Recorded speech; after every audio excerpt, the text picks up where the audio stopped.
राम राम जी राम राम। हमारी सास बहुमा का भजना में सब बहना का स्वागत है।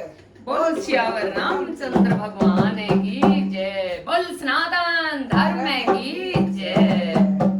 बोल एक बहुत छोटा सा भजन भोलेनाथ का और सुनाती हूँ, ध्यान से सुनना। अच्छा लगे तो सब्सक्राइब करना। बोल भोलेनाथ की जय।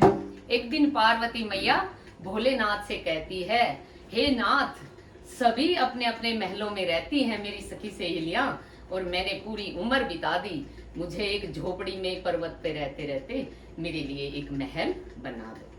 तो भोले बाबा बनाते हैं, और कैसे वो होता है इस भजन में सुनना। बोल भोलेनाथ की जय।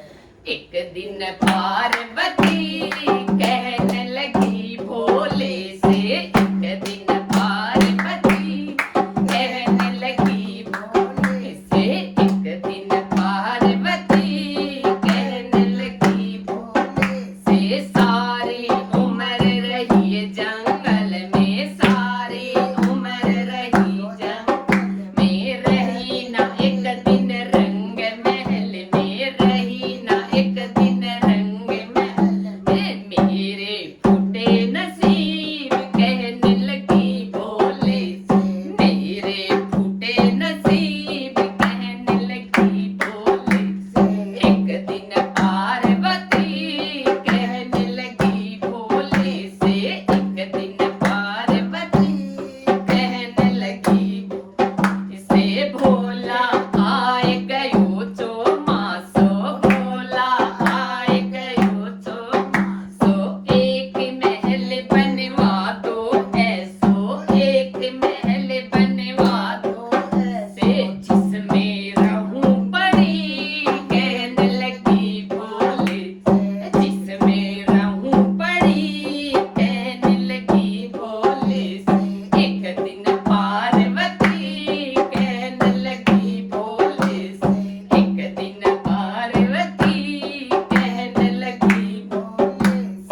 से